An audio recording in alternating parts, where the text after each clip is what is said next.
ধরে নিচ্ছি এটা কোনো একটা মৌলের পরমাণু এবং তার অ্যাটমিক নাম্বার হচ্ছে জেড, অর্থাৎ নিউক্লিয়াসে জেড সংখ্যক প্রোটন রয়েছে এবং সবচেয়ে বাইরের কক্ষে একটা ইলেকট্রন রয়েছে, এর ভিতরে অন্য কক্ষ থাকতে পারে এবং অন্য ইলেকট্রনও থাকতে পারে।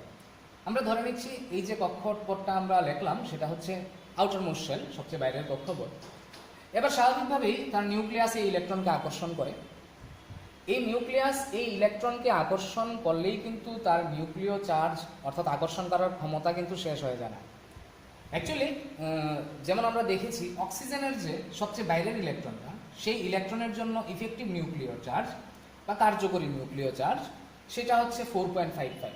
অর্থাৎ এটা যদি একটা অক্সিজেন অ্যাটম হয় তাহলে এই যে ইলেকট্রনটা, এই ইলেকট্রনটাকে 4.55 সংখ্যক প্রোটন মিলে আকর্ষণ করে। সবচেয়ে আউটার মোস্ট শেলের ইলেকট্রনটাকে 4.55 সংখ্যক প্রোটন মিলে আকর্ষণ করে। কিন্তু এতগুলি প্রোটনের আকর্ষণ তো এই ইলেকট্রনটার দরকার নেই। এই কারণে নিউক্লিয় চার্জের বেশ কিছুটা অংশ কিন্তু অপ্রশমিত থেকে যায়। নিউক্লিয় চার্জের অনেকটাই অংশ অপ্রশমিত থেকে যায়, ওইটা কোনো ইলেকট্রন দ্বারা আকর্ষিত হয় না। যার দরুন বাইরে যদি কোনো ইলেকট্রন থাকে, এই অ্যাটমের বাইরে বা খুব কাছাকাছি যদি কোনো ইলেকট্রন থাকে, সেই ইলেকট্রনকে কিন্তু এই নিউক্লিয়াসটা অ্যাট্রাক্ট করে। এর মানে নিজের ইলেকট্রন ছাড়াও সে অন্য ইলেকট্রনকেও অ্যাট্রাক্ট করে। প্রত্যেকটা পরমাণু বা বেশিরভাগ মৌলের পরমাণুর ক্ষেত্রেই এই ধর্মটা রয়েছে যে সে তার নিজের ইলেকট্রনগুলি ছাড়াও বাইরের কোনো একটা ইলেকট্রনের প্রতি আকর্ষণ দেখায়। এই যে জিনিসটা, এটাকে আমরা ইলেকট্রন আসক্তি বলি বা ইলেকট্রনের প্রতি ভালোবাসা বলি। ইলেকট্রন আসক্তি বা ইলেকট্রনের প্রতি ভালোবাসা। স্বাভাবিকভাবেই সবচেয়ে বাইরের ইলেকট্রনের প্রতি, আউটার মোস্ট ইলেকট্রনের প্রতি জেড স্টার যত বেশি হবে, ইফেক্টিভ নিউক্লিয়ার চার্জ যত বেশি হবে, বাইরের কোনো একটা ইলেকট্রনকে সে তত বেশি আকর্ষণ করতে পারবে।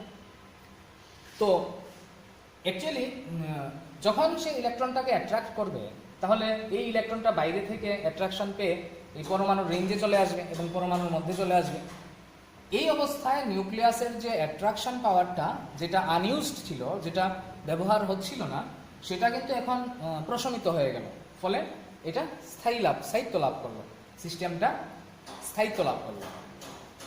তাহলে ইলেকট্রন বিভিন্ন পরমাণুর মধ্যে এই বাইরের একটা ইলেকট্রনের প্রতি আকর্ষণ দেখা যায়, যেটাকে আমরা ইলেকট্রন আসক্তি বলে থাকি। এবার এই বাইরের ইলেকট্রনটা এইখানে এসে কতটুকু স্থায়ী হবে এইটার উপর নির্ভর করবে এই যে অ্যাটমটা তার ইলেকট্রনের প্রতি ভালোবাসা বা ইলেকট্রনের প্রতি আকর্ষণ কত বেশি। যদি বাইরের একটা ইলেকট্রন এখানে এসে স্থায়িত্ব লাভ করে, তাহলে এর মানে কি এই প্রোটনের বা এই যে অ্যাটমটা, এই অ্যাটমটার ইলেকট্রনের প্রতি আসক্তি বেশি, ইলেকট্রন অ্যাফিনিটি বেশি, ইলেকট্রনের প্রতি ভালোবাসা বেশি। এবার এই ইলেকট্রনটা এইখানে এসে যে প্রবেশ করবে এবং কতটুকু স্থায়িত্ব পাবে, এটা কি কি বিষয়ের উপর নির্ভর করবে? প্রথমে নির্ভর করবে যে এই যে নিউক্লিয়াসটা, তার কার্যকরী নিউক্লিয়ার চার্জ অর্থাৎ এফেক্টিভ নিউক্লিয়ার চার্জ কত আউটার মোস্ট শেলের ইলেকট্রনের প্রতি। যত বেশি হবে এফেক্টিভ নিউক্লিয়ার চার্জ, ইলেকট্রনটাকে সে বাইরের ইলেকট্রনটাকে সে তত ভালোভাবে আকর্ষণ করতে পারবে, ফলে ইলেকট্রন অ্যাফিনিটি বেশি হবে। তাহলে নাম্বার ওয়ান ফ্যাক্টর কি? Z star. জেড স্টার বেশি হলে ইলেকট্রন অ্যাফিনিটি বেশি হবে। এবার ইলেকট্রনটা যখন এইখানে এসে প্রবেশ করলো, সে তাহলে প্রবেশ করার পর সে কোন কক্ষকে প্রবেশ করলো এটার উপর নির্ভর করবে ইলেকট্রনটা কতটুকু স্থায়িত্ব পাবে। সুতরাং ইলেকট্রনটা কোন কক্ষকে প্রবেশ করবে সেইটার প্রকৃতির উপরও কিন্তু ইলেকট্রন আসক্তি নির্ভর করে।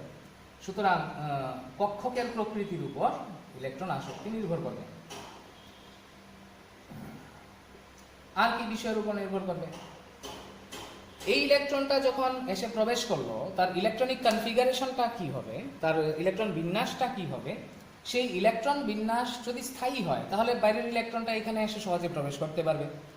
সুতরাং ইলেকট্রন প্রবেশ করার পর ইলেকট্রন বিন্যাসটা কীরকম হলো, ইলেকট্রন বিন্যাসের স্থায়িত্ব কতটুকু হলো, সেটার উপরও এই পরমাণুর ইলেকট্রনের প্রতি ভালোবাসাটা নির্ভর করে। সুতরাং ইলেকট্রন বিন্যাস এর উপর নির্ভর করবে। আর কি জিনিসের উপর নির্ভর করে? আর হচ্ছে নিউক্লিয়াস থেকে আউটার মোস্ট শেলের যে ডিস্টেন্স, কারণ ইলেকট্রনটা এসে ঢুকবে কিন্তু আউটার মোস্ট শেলেই। তাহলে আউটার মোস্ট শেলের ডিস্টেন্স নিউক্লিয়াস থেকে যত বেশি, ওই ইলেকট্রনটা তত কম আকর্ষণ পাবে। ফলে অ্যাটমিক সাইজ বা পরমাণুর আকারটা যত ছোট হবে, অ্যাটমিক সাইজ বা পরমাণুর আকার ছোট হলে কিন্তু বাইরের ইলেকট্রনটার প্রতি আকর্ষণ বেশি হবে। ফলে স্বাভাবিকভাবে ইলেকট্রনের প্রতি ভালোবাসা বেশি হবে, ইলেকট্রন আসক্তি বেশি হবে।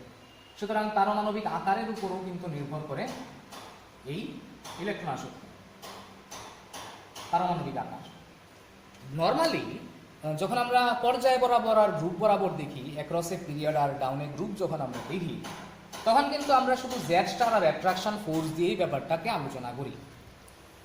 তাহলে যখন আমরা অ্যাক্রস এ পিরিয়ড যাই, পর্যায় বরাবর যখন বাম দিক থেকে ডান দিকে যাই, আমরা ক্যালকুলেশন করে দেখেছি যে আউটার মোস্ট শেলের যে ইলেকট্রন তার প্রতি ইফেক্টিভ নিউক্লিয়ার চার্জ অর্থাৎ জেড স্টার কিন্তু ইনক্রিজ করে। যত আমরা পর্যায় বরাবর ডান দিকে যাই, জেড স্টার কিন্তু ইনক্রিজ করে। আর জেড স্টার যেহেতু ইনক্রিজ করে, এটা হচ্ছে মেইন ফ্যাক্টর ইলেকট্রনের প্রতি আকর্ষণের কাজে, এটা হচ্ছে মেইন জিনিস। সুতরাং জেড স্টার যেহেতু ইনক্রিজ করে এদিকে গেলে, সুতরাং ইলেকট্রনের প্রতি ভালোবাসাও কিন্তু ডান দিকে গেলে আস্তে আস্তে বাড়তে থাকে। কিছু কিছু ক্ষেত্রে একটু অন্যরকমও হতে পারে, কারণ অ্যাকচুয়ালি ইলেকট্রন আসক্তি কিন্তু এই সবগুলি বিষয়ের উপরই নির্ভর করে, শুধুমাত্র জেড স্টারের উপর নির্ভর করে না, যদিও জেড স্টার এখানে একটা ভাইটাল ভূমিকা পালন করে। এই কারণে নর্মালি কি হয়, নর্মালি অ্যাক্রস এ পিরিয়ড গেলে যেহেতু জেড স্টার ইনক্রিজ করে, সুতরাং ইলেকট্রন আসক্তির মান কিন্তু আস্তে আস্তে বাড়তে থাকে। আর down a group Z star same থাকে, ক্যালকুলেশন করে দেখা গেছে। কিন্তু বাস্তবিক পক্ষে যেহেতু ডাউন এ গ্রুপ একটা একটা করে অরবিট ইনক্রিজ করে, একটা একটা করে কক্ষপথ বাড়ে, সুতরাং নিউক্লিয়াস থেকে বাইরের যে ইলেকট্রন সেটার ডিস্টেন্স কিন্তু আস্তে আস্তে বাড়ে, দূরত্ব বাড়ে। সুতরাং বাইরের যেহেতু দূরত্ব বাড়ে, অ্যাট্রাকশন কমে, অ্যাট্রাকশন কমার দরুন বাইরের একটা ইলেকট্রনকে সে কম আকর্ষণ করে। এই কারণে ডাউন এ গ্রুপ যখন আমরা যাই, জেনারেলি ইলেকট্রন আসক্তির ভ্যালু কিন্তু আস্তে আস্তে ডিক্রিজ করে। তাহলে ডাউন এ গ্রুপ ইলেকট্রন আসক্তি ডিক্রিজ করে, আর অ্যাক্রস এ পিরিয়ড ইলেকট্রন আসক্তি ইনক্রিজ করে। এবার এই ইলেকট্রন আসক্তিকে কিভাবে প্রকাশ করা হয় অ্যাকচুয়ালি, বা ইলেকট্রন অ্যাফিনিটিকে কিভাবে প্রকাশ করা হয়, আমরা অলরেডি দেখেছি যে অক্সিজেনের যে জেড স্টার সেটা হচ্ছে সবচেয়ে বাইরের ইলেকট্রনের প্রতি জেড স্টার হচ্ছে 4.55। এটা যদি অক্সিজেন অ্যাটমটা হয়, তাহলে এটা যদি তার লাস্ট ইলেকট্রনটা হয়, এই ইলেকট্রনটাকে 4.55 সংখ্যক প্রোটন মিলে আকর্ষণ করছে, কিন্তু এতটুকু আকর্ষণ তো তার দরকার নেই। ফলে অনেকখানি নিউক্লিয়াসের চার্জ অপ্রশমিত অবস্থায় থেকে যায়, ফলে বাইরের একটা ইলেকট্রন সহজেই তার দ্বারা আকর্ষিত হয় এবং তার মধ্যে এসে প্রবেশ করতে পারে। যদি বিভিন্ন জিনিস তাকে সাপোর্ট করে, তাহলে সে এখানে এসে প্রবেশ করতে পারে। প্রবেশ করলে কি হয়, এই যে নিউক্লিয়াসের যে অ্যাট্রাকশন পাওয়ারটা এটা অনেকখানি প্রশমিত হয়, ফলে এই সিস্টেমটা কিন্তু স্থায়িত্ব পায়। আর যেখানেই স্থায়িত্ব অর্জিত হয়, সেখানেই কিন্তু শক্তি হ্রাস পায়। যার স্থায়িত্ব যত বেশি তার শক্তি কিন্তু তত কম, যার স্থায়িত্ব যত বেশি তার শক্তি তত কম। যেমন একজন বৃদ্ধ মানুষ, তার শক্তি অনেক কম, এই কারণেই সারাদিন শুয়ে শুয়ে দিন কাটায়, এবং তার স্থায়িত্ব অর্থাৎ কি স্থায়িত্ব অনেক বেশি, স্থায়ী বেশি, এই কারণেই তো চুপচাপ বসে থাকে। বৃদ্ধ মানুষের যেহেতু শক্তি কম, তার স্থায়িত্ব অনেক বেশি থাকে। স্বাভাবিকভাবেই এই ইলেকট্রনটা যখন এই অ্যাটমের মধ্যে প্রবেশ করলো, যদি ইলেকট্রনটা প্রবেশ করার পর যদি স্টেবিলিটি বেড়ে যায়, স্থায়িত্ব বেড়ে যায়, তাহলে এই সিস্টেমের শক্তি কমে যাবে। এই সিস্টেমের শক্তি কমলে তাহলে কিছু শক্তি কি হবে, বাইরে বেরোবে। এবার কতটুকু শক্তি, যত বেশি স্থায়ী হবে তত বেশি শক্তি বের হবে, যত বেশি স্থায়ী হবে ইলেকট্রনটা প্রবেশ করার পরে এখানে এই সিস্টেম থেকে, তত বেশি শক্তি বাইরে বেরোবে। এই যে শক্তির পরিমাণ, এই শক্তির পরিমাণ দিয়েই হিসাব করা হয় ইলেকট্রনের প্রতি ভালোবাসা বা ইলেকট্রন অ্যাফিনিটি। তাহলে ইলেকট্রনটা গ্রহণ করার পর যত বেশি শক্তি বর্জিত হবে, এর মানে অ্যাটমটার ইলেকট্রনের প্রতি ভালোবাসা তত বেশি, অ্যাটমটার ইলেকট্রনের প্রতি অ্যাফিনিটি তত বেশি, ইলেকট্রন আসক্তি তত বেশি। অ্যাকচুয়ালি তাহলে ইলেকট্রন অ্যাফিনিটি শক্তি দিয়ে প্রকাশ করা হয়, এবং ইলেকট্রন অ্যাফিনিটি তাহলে আমরা কাকে বলবো? এটা হচ্ছে কোনো মৌলের, গ্যাসীয় অবস্থায় কোনো মৌলের একটি একক বিচ্ছিন্ন পরমাণুর সর্বশেষ কক্ষে একটি ইলেকট্রন প্রবেশ করালে যে পরিমাণ শক্তির মুক্তি ঘটে তাকে বলা হয় ইলেকট্রন আসক্তি বা ইলেকট্রন অ্যাফিনিটি। যত বেশি শক্তির মুক্তি ঘটবে, এর মানে অ্যাটমটার ইলেকট্রনের অ্যাফিনিটি তত বেশি, অ্যাটমটার ইলেকট্রনের প্রতি আকর্ষণ তত বেশি, অর্থাৎ ইলেকট্রন আসক্তি তত বেশি। তাহলে এই হচ্ছে ইলেকট্রন অ্যাফিনিটির ডেফিনেশন।